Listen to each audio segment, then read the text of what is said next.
dan itu nggak mungkin sebenarnya. Jadi untuk Cloud masuk ke bagian belakang nanti selama masih ada Leslie dan sama-sama jadi, itu bakal jadi hal yang berat banget. Iya, tapi ini menurut aku Eko mereka cukup kuat sih dengan draft picknya. Apalagi sampai dibawa ke arah late game ya, ini bakal bahaya banget untuk Onyx sendiri. Dan mereka bahkan harus kasih space yang benar-benar luar biasa banyaknya dari early sampai mid ke arah late game-nya ke arah ceweknya, Leslie-nya jangan sampai gampang ke pick off. Apalagi dengan kita tahu efek sisi yang dimiliki oleh Eko ini banyak banget. So, kita bakal melihat seperti apa untuk game ketiga dari Eko Filipina melawan tim dari Indonesia Onyx Esports dengan skor 1-1 berhasil disamakan oleh Onyx di game kedua. Iya, masih dengan skor yang sama kali ini bakal menjadi game penentuan juga pastinya siapa yang lebih dekat menuju ke arah match point. Diawali dengan kedua orange buff yang akan diamankan oleh kedua jungler dan baik lagi tipikal tanker jungler yang akan dibawa oleh seorang Kalzi dan juga Kairi dengan keterbatasan hero-hero yang udah di-ban. Dia terpaksa untuk menggunakan baras, tapi pastinya udah ada satu strategi yang matang yang dibawa. Tapi Boot dalam bahaya yang cukup besar, kali ini damage begitu besar, tapi ketika Sunset datang, efek dari Vice-nya membuat Sunford harus dipulangkan menjadi first blood by Infinix untuk teman-teman dari Oni. First blood yang manis karena backup dari seorang Sans. Tiba-tiba datang ke area bawahnya Boots yang mencoba untuk buying time cukup banyak tadi di area bawah sampai flickernya digunakan. Hanya make sure dia berada di posisi yang baik-baik saja, tapi kali ini cewek harus menghadapi dengan ada babysit yang dibawakan oleh seorang Yawi di area atasnya. Posisi dari Benny Cutie harus dipaksa dipukul mundur, melakukan recall terlebih dahulu. Dan dimana Onyx menjadi ranking pertama untuk assist di in-game-nya dengan 39,8. Iya, assist terbanyak ya. Ini berarti team fight-nya selalu di follow up dan backup-annya selalu ada. Benar, karena memang metode pick off yang sering dilakukan juga sama Onyx sendiri. Dan ini cukup menarik dengan debutnya Kairi menggunakan Barats ya. Ya mau nggak mau sih dengan assassin yang udah habis, ya banyak memang yang bilang pro player harus bisa banyak roll. Ini dia buktinya. Yes, benar banget. Dan kali ini kita bakal melihat juga udah ada sedikit perkumpulan di bagian bottom lane. Apakah bakal menjadi sebuah inisiasi dari Eko yang mencoba untuk melakukan sedikit invasi saja dan akan ditangkap oleh seorang Mus meskipun masih belum berhasil. Diambil ya sama Kaltiz itu sepertinya. Tapi kali ini Sans di area bawahnya dengan XP yang tidak terlalu banyak. Ini harus ada backup yang datang dari seorang T-Boy. Melihat juga kali ini sudah melakukan pull ke area turtle yang pertama. Tapi Boots sudah mulai datang, T-Boy. Lawan Viwan tapi ada satu buah Warrior Dragon yang ke altar dibuka begitu saja. Kali ini mencoba untuk bertahan terlebih dahulu dari Sans-nya. Pemain-main dari Eko bakal coba ditahan dan Kairi tumbang kali ini. Sementara masih mau lebih, Samsungnya masuk. Dan bahkan Boots bersama dengan T-Boy sepertinya akan tumbang. 4 pemain hilang. Triple kill diamankan oleh seorang Sanji. Triple kill by Infinix berhasil diamankan oleh seorang Sanji dan itu eliminasi yang benar-benar mahal banget buat tim Eko di menit menuju ke arah menit yang ketiga. Mereka udah bisa menjauhkan kesenjangan ekonominya sampai ke arah 2.200 gold. Iya, dan bahkan Enchanted Talisman udah jadi untuk Sanji. Karena ya efek dari triple kill tadi. Ini dengan Enchanted Talisman cooldownnya akan nge-boosting. Dia nggak akan mundur-mundur karena Paramis sendiri udah punya pasif untuk bikin darah dia kayak seakan-akan unlimited. Tinggal mananya saja dan udah ada Enchanted Talisman, solusi untuk mana udah beres. Kita akan melihat Paramis yang akan selalu rotasi terus menerus. Iya, meskipun dari seorang Sans juga bisa ngamanin ke arah Cold Altar dengan efek IMU-nya, tapi tetap kita bakal melihat ada perbedaan efek dan satu tarikan udah mulai diberikan oleh seorang T-Boy bahkan dimakan oleh seorang Kairi membuat Yawi juga harus hilang tangan teman-teman dari Oni. Bahkan Sans serta dari Benny Cutie juga harus hilang. Langsung menumbangkan 2 pemain di area atas yang begitu penting tentunya. Sementara Sanji kali ini mencoba untuk menangkap dengan satu buah Crossbuster dan bahkan Shadow Stampede yang connect ke arah seorang Kairi. Namun team fight tidak akan berlanjut dari pemain-pemain dari Onyx Esports. Dan cewek bakal berfokus terlebih dahulu Sanji. Jangan terlalu gegabah untuk 1v1 situation karena backupan masih ada dari pemain Onyx. Sementara Sans kali ini efek wajah connect dan bahkan altarnya dipaksa untuk dibuka. Dan itu cukup mahal karena mau nggak mau Sans harus menunggu terlebih dahulu IMU yang berikutnya. Iya, dengan cooldown yang cukup lama untuk seorang Valentina sendiri ini bisa dibilang menjadi sebuah kerugian. Tapi selama belum ada inisiasi yang mau dibuka, itu nggak jadi masalah yang cukup besar. Bahkan kali ini berada sedikit blessing duet yang bakal dibuka oleh seorang Benny Cutie. Yawi. Mengusir 2 pemain. Dan kedatangan dari seorang Yawi bersama seorang Sanji bakal jadi bahaya besar. Sansnya mencoba memberikan sedikit penyelamatan tapi masih ada cold altar yang menambah nyawa dari para pemain Eko. Keyboy menarik dengan Divine Judgment-nya masih bisa melarikan diri dengan flicker yang langsung terbuka dari Kairi yang baru saja datang juga akan memberikan sedikit efek pressure karena masih ada Detona's Welcome juga yang bisa dibuka. Zoning yang dilakukan oleh Eko kali ini, mereka lebih memprioritaskan ceweknya di pick up terlebih dahulu tapi Keyboy bakal coba diusir mundur. Kali ini Detona's Welcome ke arah seorang Yawi Yawi terkena stun, masih bisa mundur, masih punya Shunpo dan Yawi tidak terpick off oleh pemain-pemain dari Onyx. Sementara di area midnya Sanford udah mulai datang. Tapi ternyata Sansnya masuk, ke altar dibuka begitu saja. Efek Fight, Sansnya harus terpick off di tangan seorang Sanford. Masih mau lebih, Boots kali ini agak sedikit terlambat untuk memberikan backup, namun setidaknya Boots tidak akan bisa di pick off dengan cukup mudah oleh pemain dari Eko. Iya, Sansnya hilang, tapi Eko berhasil ngedapetin turtle mereka yang kedua, turtle selain Bayu Best Gold yang pastinya akan menjadi keuntungan besar buat mereka, menambahkan lagi pundi-pundi keuangannya, apalagi untuk saat ini. Mereka masih memberikan pressure yang kuat karena seorang cewek dan juga Keyboy. Berserker Fury, item pertama yang diamankan oleh cewek. Memang agak sedikit scaling ya ketika kita melihat Leslie. Jadi mungkin early game yang kasar banget dilakukan sama Eko itu adalah hal yang wajar. Jadi teman-teman untuk mendukung Onyx sabar dulu nih, karena memang hero-nya adalah hero scaling. Oke, tapi Keyboy defense judgment Onyx karena sang Sanji dan tumbang di area midnya.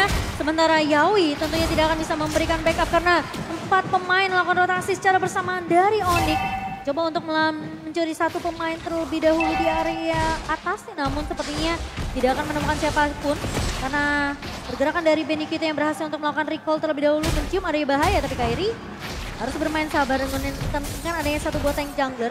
Kali ini Kairi harus menjadi garda terdepan yang begitu kuat, sementara efek Fight diberikan oleh ke arah Kaltizi kali ini. Dan di area midnya, landing yang coba dikontrol oleh pemain-pemain dari Eko. Ini harus diwaspadai juga sama Onyx. Tapi kali ini lihat Yawi, Flicker masuk dengan Wave Dragon dan cewek tumbang kali ini. Harus agak bermain lebih sabar, tapi kali ini mulai masuk dengan satu buah basic duet. Dari Benikita dan Keyboy tumbang. 3 pemain dari Onyx hilang begitu saja di area atas.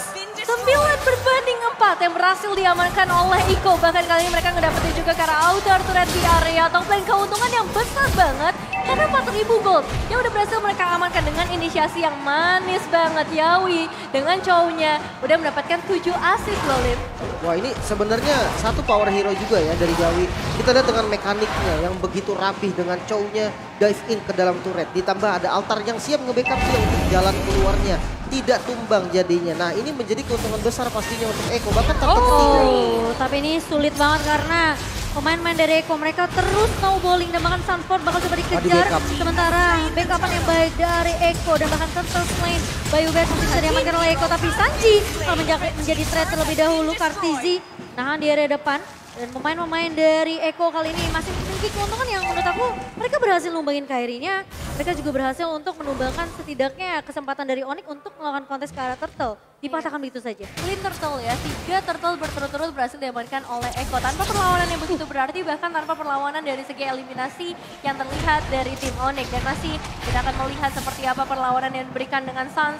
Gold altar yang sudah dipegang ini bisa menjadi salah satu jawabannya juga sebenarnya ketika tim fight dipaksa oleh seorang Yawi. Oke, ini harus sabar sih dari Onyx. Perbedaan networknya udah terlalu jauh. 5.000 dipegang oleh pemain-pemain dari Eko Philippines. Sementara Golden Staff di tangan Benny Cutie harusnya dengan perbedaan level yang bisa dibilang ini cukup agak sedikit memberatkan pemain-pemain dari Onyx. Dan lihat dari networknya 6.600 di tangan seorang Benny Cutie. Agak sedikit sulit sepertinya untuk Sansnya dan cewek, tapi kali ini konsul dibuka dengan satu buah airburn knock-up, tapi kali ini dengan satu buah call after dibuka oleh 2 pemain, tapi kali ini dari silence-nya Connect. Sementara Kartizi masih tershokap. Connect dari seorang Kairi. Yawi menahan diri depannya, cewek dengan posisi yang sangat baik. Kartizi tumbang diri depannya, satu buah blessing duet dari Benny Cutie hanya memberikan pop damage, tapi pemain mereka bakal coba untuk mengejar, namun Eko tidak mau tertarik, tidak mau tersetir oleh pergerakan dari Onyx yang bisa dibilang mereka bisa aja untuk ngejar, sedikit memberikan poke damage tambahan. Tapi masalah Eko mereka bermain lebih disiplin setelah kehilangan garda depannya itu Kartizi. Betul sekali, terlalu beresiko juga bagi Onyx untuk melakukan pengejaran yang lebih jauh karena kita ngeliat juga HP dari para pemain Onyx udah mulai terbatas. Dan pergerakan dari Yawi lagi-lagi satu flickernya menyelamatkan hidupnya. Dan Detonos Welcome yang selalu dikeluarkan oleh seorang Kairi belum memakan korban yang terlalu banyak. Bahkan masih hanya ada 3 assist di tangan dari seorang Kairi. Lokat, Bayu Best Gold sudah mulai terlihat. Dan Yawi kali ini di garda depan dari Eko bakal coba untuk menahan terlebih dahulu. Spam masih di spam oleh seorang Boots, tapi mulai masuk Kartizinya 1v1 situation. Sementara pemain-pemain dari Eko mereka bakalan main agak lebih sabar. Ini yang apa ya bisa dibilang salah satu hal yang selalu dilakukan oleh tim-tim Filipina. Mereka sabar, mereka nunggu satu momentum. Metode pick off mungkin lagi lebih memanfaatkan bila konsilnya dibuka oleh Onyx kali ini. Tapi dengan satu body punch judgment dari seorang Keyboy ke arah seorang Sanford. Sanford yang kehilangan immortality, tapi Benny Cutie mengejar ke arah belakang, Sanji-nya tumbang dan menembangkan seorang Boots. Tapi kali ini dengan efek silence connect ke arah seorang Stan, masih bisa mundur ke Sans-nya. Terjebak di area depan dan tumbang di tangan Benny Cutie. Pemain-pemain dari Onyx bakal coba dipukul mundur dengan satu Ball Blazing 2. Sanji terlepas jauh-jauh dan bahkan Sanji-nya tumbang kali ini. Sementara pemain-pemain dari Onyx mencoba untuk mundur namun sepertinya bakal sedikit sulit.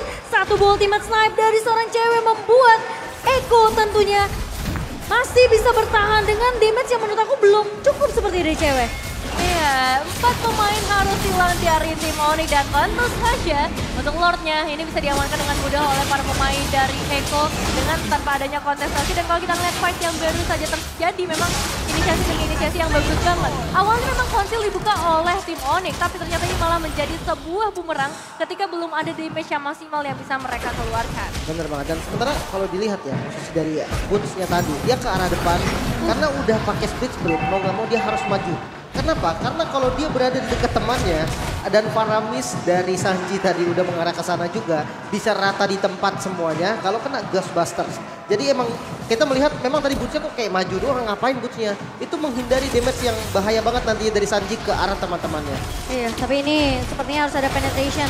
Karena lihat Yawi masuk dengan duel trigger. Connect ke arah seorang cewek, tapi cewek masih coba bertahan di area tengah pertempuran. Sementara Sans mencoba untuk memberikan backup, tapi satu Ball Blazing 2 dari seorang Benny Cutie. Dua pemain hilang dari Onyx, sementara Keyboy mencoba untuk menarik ke Sanford, namun ternyata damage dari Onyx tidak begitu cukup. Dan bahkan pemain-pemain dari Eko hanya kehilangan Kartizi karena Lordnya kali ini udah mulai masuk ke area base turret bawah. Onyx mereka mencoba untuk melakukan pertahanan terlebih dahulu, dua pemain yang tersisa.